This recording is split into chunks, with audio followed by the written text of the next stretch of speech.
Hello, everybody. Welcome to Most Wanted Topics. I'm your host, Kevin Dennis, and along with me, Atomic Tommy per use. How you doing, Atomic Tommy? Merry Christmas. And a Merry Christmas to you. Favorite time of year has rolled around once again, you know? It's just amazing. Oh, man, it is. It's the most, quote Andy Williams, wonderful time of the year. I tell you what, we've got comics are reading and toys are fleeting everywhere. I love it. I love it. I love the season. Mm-hmm. I love the reason for the season. I am festive. Festive. I know. Christmas Eve tomorrow. Christmas Day Wednesday. We got football. Those Kansas City Chiefs playing. 1, 2, 3 Chiefs. You know what I'm saying? Okay, you went too far on that one. Okay, let's just be happy that on Christmas Day they added some more to the watch list. How about them Chiefs? Okay. Well, we got a problem with the Kansas City Chiefs? No. We're all good with the Kansas City Chiefs. We like the Vikings here. Yeah. Of course I like the Vikings, but how about them Chiefs? Yeah. Okay.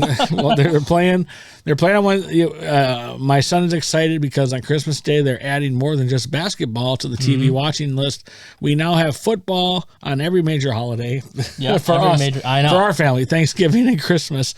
I mean, don't get me wrong, we love the other holiday, but Thanksgiving and Christmas are the two faves in the Denison household. We take those two very seriously, and we do our part, and we definitely celebrate it well and enjoy the blessings of the year and remember why Christmas is here. And we hope all of you are feeling the same joy and are trying to have the same experience, because Christmas is it's a nice time to reflect. It's a nice time to be with the family, to enjoy the blessings that we have, and just to sit quiet for a while and get honed in. But reminder, the store is closed on Christmas Day. We are open on Christmas Eve, so we are open on Tuesday from 11 a.m. to 3 p.m. So if you need last-minute gifts, feel free to stop in and say hi. But other than that, we are closing down at 3 p.m. to celebrate and ring in Christmas. And after that, we'll be open again on Thursday, so all the kiddies can collect their gift cards. You know, check them in. And we're excited. We're super stoked. Yeah, we got a lot to talk about today. We have there's entertainment to talk about. There's comics to talk about. There's just goodwill towards men to talk about. That's a good one. Let's start with comics. Let's start with the comics. We got to start with comics. We got to save Superman for last. Start with comics. There's a lot of great stuff that came out this past week. I mean, we had TVA, we had Wolverine, right? Both amazing books. But I want to keep the focus here on Rockefellers. We talked about it a couple weeks ago. And, I don't like to be too repetitive in the titles we talk about. I do like to talk about different stuff every week. We revisit it maybe once a month or something like that. But I do want to talk about Rockefellers again because it's just slept on and it's just incredible. I mean, the first issue was great. This issue followed it up. A lot of fun. Christmas special, with the family lost in time, right? Stuck in an era that is not their own, right? Trying to adjust. We see them struggle a little bit. We learn more about each character, learn more about the family. Watch as they don't exactly fit in, but try their best to keep the traditions going. It was just a lot of fun. Really, it is kind of fun to see the Christmas special, in the books. Not every title does that. It's kind of fun to see it. And yeah, if you're not reading Rockefellers, you got to be picking it up. Again, Wolverine, all the stuff, that was great, but I'm really enjoying Rockefellers, Peter J. Tomasi, Francis Manapul being one of my favorite modern creators. You guys know that. Loved his work. We got to get him in the store. We got to put a last call out for him. I know. We got to try and get him in the lineup. We're working on that 2025 We got to do a look for Manapul. Come on. Don't make us do a look for like we are for Jurgens, all right? But anyway, Manipul, we need to get you in the store too. You're doing a great job on Rockefellers, buddy. I still want you to sign my Creature from the Black Lagoon. I know. Yeah, that cover was amazing. That was a good cover. That cover was amazing. But anyway, it's comics galore here. Absolute still killing it. Mm-hmm. What else is killing it? I mean, man, there's so much. I mean, coming up this week, Redcoat. Redcoat? Yeah, you know what? You really like that Redcoat, man. And Redcoat's good. Because I missed the Highlander. Redcoat's good. I admit, I watch Heroes and Icon. I still watch the Highlander show late at night on TV. Sorry, guys. I'm a sucker. Highlander. I liked Highlander. You like closest Highlander. thing we have to the Highlander. Okay. Well, coming up this week, we do have a couple of good things. First, Time Slide number 1, right? Marvel's sort of yearly look ahead to what's coming up. You know, I mean, I expect to see some World Under Doom preview, their big event for 2025. But yeah, check out Timeslide. They preview new characters, preview some stories. It sort of happens once a year, so that'll be kind of cool. Also, cannot forget about Metamorpho, right? Character that will be appearing in the new Superman movie, which we'll be talking about in a little bit. But he's getting his own little miniseries. Metamorpho, the Element Man, Rex Mason, underrated character. Check out his little miniseries. And also, we cannot forget about Hell Hunters. Some of the more like side Hell-related characters, you know, like 40s Ghost Rider from Hulk, coming back in their own new ongoing. So that's Hell Hunters. I'm kind of excited for that, though. Yeah, I mean, I'm a Ghost cool, Rider guy, you know, whatever, like that. But let's talk about the elephant in the room. We gotta talk about Superman. Yeah, we do got to talk about Superman. James Gunn might have officially saved that franchise. Was there ever any doubt? Well, you know, with the way everything, was going, I mean, let's take a look. I mean, Marvel stuff has just sucked. Yeah. With the combining with Sony, Madam Web was horrible, right? Mm-hmm. I mean, go on. Craven wasn't good. Craven was horrible. People liked Agatha. I didn't really like Agatha. Agatha wasn't that great. I don't know. They're just desperate reaching at straws. But okay. That wasn't that cool, guys. I'm sorry. And then what was the one before Morbius sucked? Morbius was bad. Morbius was bad. And, you know, the MCU really hasn't put out anything. I mean, they had Wolverine, Deadpool Wolverine, which was cool, but other than that, it has been literally just, it was Deadpool, it was Agatha, which again was not that great, and then it was like the Sony movie. So Marvel has been really like 2025 is looking to be a big year for them, but James Gunn is starting strong here. Well, man. DC and Image have figured it out. They're putting out good stories. They're not ramming political content down our throat. Mm-hmm. They're just trying to write good stories that are entertaining. And what a 180 for DC. I mean, just 2 months ago, probably longer than that, 4 or 5 months ago, you know, we were talking about how DC's dead. Yeah. And now look at. Well, turnaround. Maybe they got the message. Maybe they got the message. Maybe that people want to be entertained and make some good content. You know, I mean, it's not hard if you really think about it. Yeah. Yeah, that's great. Whatever side of the political, I don't care what side. Just be a good person. Mm-hmm. Write good stuff, and then people will enjoy it. I promise. It's just like Top Gun. Yeah. Don't ram anything down our throats. Just make a good story, and everything else will fall into place. Yep. That's all you got to do. And James Gunn's trying to do it. And let's talk a little bit, because there are some nitpicks out there. There are nitpicks, and we got to handle those pickers. Yeah, we got to talk about that for a second. It's coming from the Snyder sellouts that are just killing it for everybody. And look, if you like Man of Steel, great. If you like Batman v Superman, great. But let's stop pretending that Zack Snyder made these incredible superhero movies. Guys, they were mid. They were mediocre. I'm sorry to break it to you. Batman v Superman kind of sucked. Man of Steel was not that great. I'm sorry to break it to you. Christopher Reeve still holds in Superman 2 the greatest Superman movie ever made. I'm sorry. It's just that Zod fight with Superman and I've never seen Man of Steel sucks. I've never seen a fan base more stuck in the past than Snyder fans. Guys, it has been years since the Snyder cut came out. It has been 5 years, guys. Let it go. They're worse than Star Wars now. I know. I mean, say what you will about Star Wars fans, but at least they're complaining about at least they're moving forward. You know, right? Snyder fans, they're just stuck, man. And look, again, I don't hate Zack Snyder, but I mean, they're just poo-pooing James Gunn's Superman movie before it's even come out. The trailer was pretty good. There are some stuff about it that I'm, like Guy Gardner's suit, for example, doesn't look that great. But why are we complaining about Crypto's dog or the breed of Crypto? Why did that come? Anybody who's excited, I was so excited in that trailer when the whistle came on. I was like, oh, he's got a dog. I know. And here comes Crypto, the Wonder Dog. I know. And Crypto, the Super Dog. Right. And it's Crypto, and I don't care if he's what breed he is. He's just a white-colored dog in the comics. You can say he's a German Shepherd.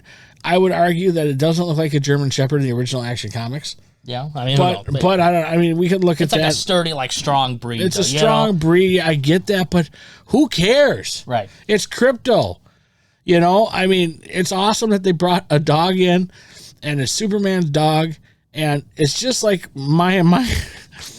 it's just like the father-in-law effect. Okay, Clark gets all the from Christmas Vacation. By the way, it's a beaut. Clark, and the little lights aren't twinkling. Clark, oh, thanks for noticing, Art. You know, It's like you brought in Crypto. This is awesome. And then all of a sudden, well, it's not the right breed. I can't watch it if it's not the right breed. It's an imaginary dog in a comic book, guys. And you know, and again, it all circles back to this sort of really nitpicky comic accuracy discussion where, you know, some people really want it to be 100% comic accurate. Other people don't care.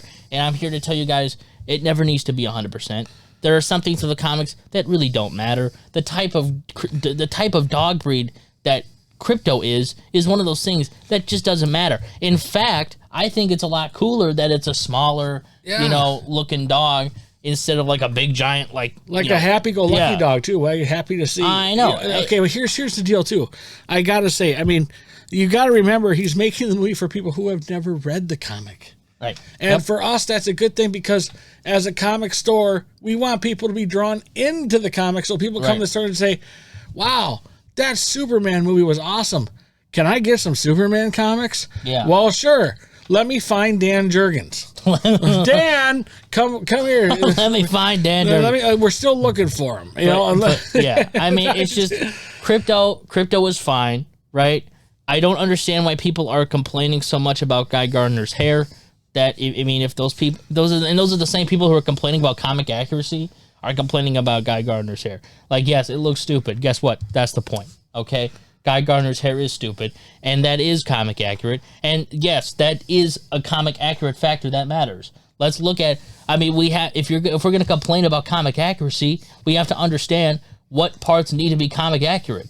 Okay, Guy Gardner's hair is the defining part of his character. I think we can all agree on that. But let's take the fact that, Green Lantern, they're doing so you don't like the hair and whatever. It doesn't matter. The hair is, and not everything has to be 100%, like you said, comic accurate. But the point is, if they really wanted to upset the fan base, they would have taken out the ring that he uses. Right. So the point is, they gave him a ring, they gave him a Green Lantern outfit, and they gave him a similar haircut to what's actually in the comics. That makes him look really goofy. But that was his character in the comics. So if you want to be kind of comic accurate, he doesn't need a dark gray suit, one color, and not use a ring, or maybe he uses his gold chain around his neck, which wouldn't be comic accurate, but that'd be a Zack Snyder cut. Zack Snyder Green, yeah. So I mean, and the only point that I'm making is, like, you can't be mad at Crypto not being comic accurate and then also be mad at Guy Gardner, who is comic accurate, you know? And let's also take this, because I've got to get this out to the Zack Snyder. Superman suit sucked in the Zack Snyder world. This suit is awesome because it brings back an homage to the real Superman suit of the Golden Age, the Silver Age, and the Christopher Reeve suit that we all remember from the movies. I say this suit is pretty good. Yeah, and for the most part, the costume design is pretty solid. I mean, Superman's suit looks great. Lex Luthor looks great. We haven't seen the Metamorpho suit yet, but Mr. Terrific looks really good. I do have some problems with Hawkgirl and Guy Gardner. The Guy Gardner suit, again, going back to comic accuracy, does not look very good. I'm not saying it needs to be comic accurate, but the white, it just never really worked for me. The Hawkgirl suit, kind of the same thing. My thinking is that hopefully, maybe they're a part of some like pre-established team of heroes, and that's just kind of their uniform. I hope maybe by the end of it, they get a better looking suit, because those two, that is sort of my one thing. Guy Gardner's suit isn't that great. Hawkgirl's suit isn't that great. But Terrific is great. Superman's suit is great. Lex Luthor actually looks like Lex Luthor, which is really cool to see. It's not some Jesse Eisenberg weird thing going on. It's refreshing. They're bringing back the characters. They have Jimmy Olsen in there. They have Miss Tessmacher in there. Yeah. I tell you what, they are doing some good things. Like I said, it's too early to judge all the content because it's just a trailer. Yeah. But so far, so good. It's brighter. Yeah. There's daylight. We actually know there's a sun on this planet. It's colorful.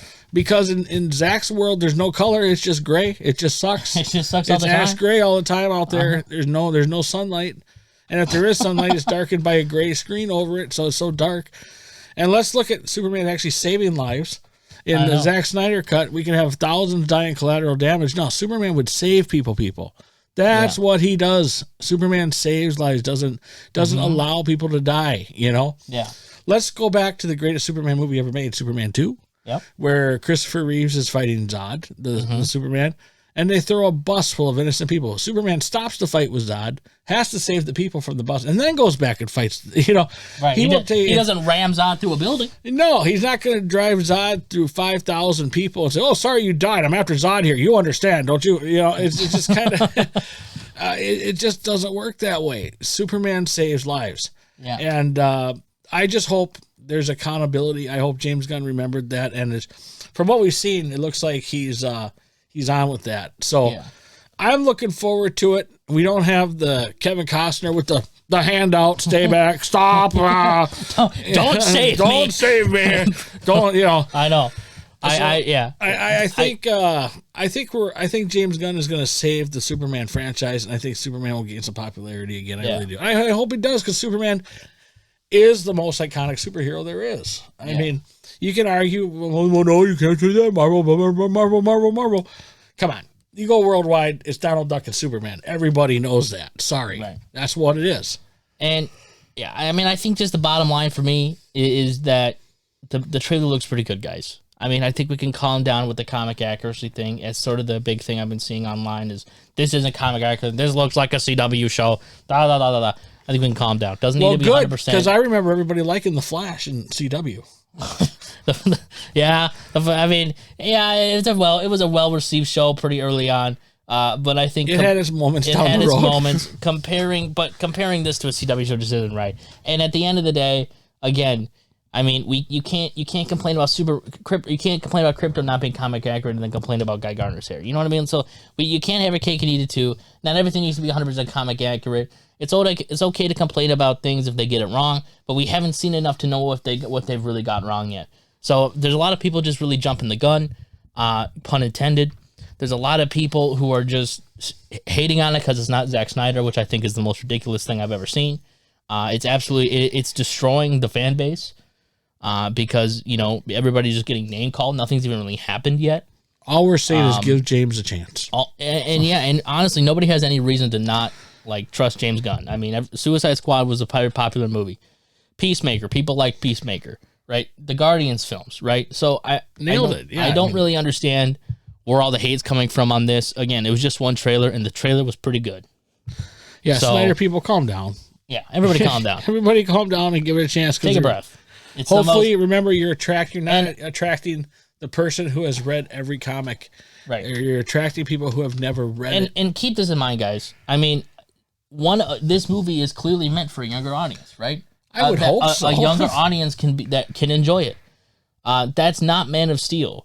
James Gunn is setting out to bring new generations into Superman, new generation into DC. A parent could not take their kid to Man of Steel. A parent, from the looks of this trailer, can easily take their kid to Superman. And that's what we want, because if we don't have new people coming into comics won't survive. That's right. Yeah, everybody calm down that it's not Zack Snyder. Again, Zack Snyder's not that great. Let's everybody take a breath. I think July's will be an awesome blockbuster for Superman. So good for James. All right, that was a great segment. Great on Superman. segment. Now we got to talk about Skeleton Crew. Talk about Skeleton Crew. Another week, another episode. This was, I do think, unfortunately, their first miss. I was not a huge fan of this week's episode of Skeleton Crew. We learned more about the robot, but overall, it was just a little bit slower, I think. And not every episode needs to be a pop and banger, but it was, everything with Neil and it did feel a very generic story. Yeah, I don't think there was any deep character development or anything new coming in. And it's not even that. It was very predictable. It was very, very clearly meant for kids, like a kid kind of story. And in that regard, I understand it. But I also still cling to the idea that I don't know if kids or younger audiences are really the ones that are watching or getting the most enjoyment of the show. Because, the people that I see praising it so much are people who are comparing it to Goonies. And not many kids have seen Goonies. Nope. And there probably are a lot of families and kids who are watching it, but I don't know. I was not a huge fan. I thought it was a little too generic for Disney. I mean, let's look at some of the early Disney projects. I mean, they did manage to tell deeper stories in kids' movies. I mean, a lot of early Disney projects, you know. So I do think it was a little too generic. We do need the truffle shuffle. The truffle shuffle. If you're talking Goonies, you know, we need to have that character chunk in there. Yeah. I mean, and let's be honest too, Neil, not my favorite character. You know what I mean? No. I like the robot. Not really. I mean, Can't say I remember that. I like the robot though. The SF-33, the droid, probably one of the best droids we've seen in Star Wars a while. But we do have a new episode this week. Hopefully, it is a little bit better. But unfortunately, I do think it was their first miss of the season. Yeah, but overall, it's been a breath of fresh air coming off Acolyte. It has reinvigorated my enjoyment of Star Wars. I mean, I stopped really liking Star Wars for so long because of these just bad shows, and Skeleton Crew kind of got me back into it. So I am not dumpstering Skeleton Crew. Just saying, I did not thoroughly enjoy. It's not going to be an epic banger, but it is going to. It's not going to be every week. It's going to be a little something to wet the whistle to to keep it. But maybe there's some better things to come down the road, and hopefully there is. But all in all, I think a great start to the Christmas season going into it. Next week we'll have our New Year's wrap up and maybe some announcements of our guest list for 2025. I hope so, because we're already working on our appearances for 2025, and hopefully we'll have some more announcements to make. I can't guarantee it, but we're shooting for next week to make some announcements. We already got January locked up, which we'll announce again next week, but hopefully some more up and coming. But yeah, with that, what is the biggest thing you're looking for Christmas now? Marvel Spotlight 5. I don't know if that's going to happen. Yeah, I don't think so, man. We don't have that in the store right now. We do not have that in the store. No. What about you? You know, I'm just looking forward, to be honest, just sitting around and just not having... Watching some football? Yeah. Yeah, just enjoying, like, Christmas Eve, just sitting looking at the tree, you know, just being with you guys, the family, just sitting around, having hors d'oeuvres. I love our Christmas, opening some presents. Yep. And then go to bed, wait for Santa to come. And like I said, in the morning, you rip open presents from Santa Claus, and it's over by 10 a.m. And then we're ready to just watch football and enjoy the day and just relax. And just enjoy the day of not having any responsibility to do anything, but just wish everybody a Merry Christmas. And we're going to do some Merry Christmas shout-outs to you guys right now, everybody. Merry Christmas to Matt and JD. Hope you guys have a special Christmas this year. Dan, the State Farm Man, and Jamie. Merry Christmas. Jamie, I'm just messing with you. Merry Christmas, you guys. Of course, we got to recognize Dean, of course, Mike, Sun Current Guy, Jimmy DeSoucer. You need to have a Merry Christmas, buddy. Hope you have a special Christmas this year. David, a.k.a. Superman. I bet you're super excited for that James Gunn film, buddy. Merry Christmas to you.